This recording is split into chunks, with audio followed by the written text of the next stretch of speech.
Hello বন্ধুরা, আজকে আমরা যেটা আপনাদেরকে দেখাচ্ছি দেখুন SM-SX831। এটা অ্যাকচুয়ালি ব্যাটারির যে স্কুটি গাড়িগুলো আছে সেই ব্যাটারি স্কুটি গাড়ির মিটার। এটা কি ছিল, ডেড কন্ডিশনে ছিল। আমাদের এক কাকা বাবুর এটা মিটার। তিনি আজ কয়েকদিন ধরে আমাদেরকে বলছেন সময় পাচ্ছি না, তো আজকে উনি খুলে দিয়ে গেছেন। এটা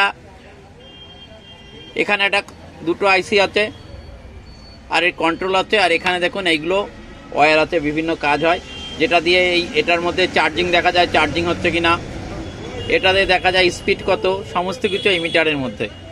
তা আমরা আজকে এখানে 12 ভোল্ট ইনপুট হচ্ছে, আর দেখুন এখানে এই আইসিটা কাজ করছে না। এই আইসিটা কাজ না করার জন্য আমরা আজকে এই বোর্ডটা লাগিয়ে দিয়েছি। এটা এই যে দেখুন এই বোর্ডটা আমরা লাগিয়ে দিয়েছি, দিয়ে এখানে লাগিয়ে দিয়েছি। দেওয়ার পরে আমাদের এই ডিভাইস ফুললি চালু হয়ে গেছে। দেখুন এক্ষুনি আমরা দেখাবো। দেখুন 12 ভোল্ট আমরা এটা অ্যাডাপ্টার দিয়ে দিচ্ছি। দেখুন দেখুন আমাদের এই ডিভাইস দেখুন পুরোপুরি চালু হয়ে গেছে। দেখুন ব্যাটারি দেখাচ্ছে সিগন্যাল। এটা দেখুন দেখুন 21,378 কিলোমিটার চলেছে। মিটারটা পুরো চালু হয়ে গেছে। আমাদের কাছে এই মিটারটাই খুলে দিয়ে গেছে।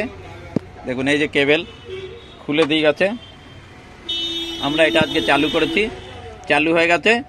তা মোটর সাইকেলের মিটারও সবই চালু হয়, সবই রিপেয়ার হয়, কোনো সমস্যা নেই আপনাদের। এটা হচ্ছে বনগাঁ তিকন পার্ক বনগাঁ।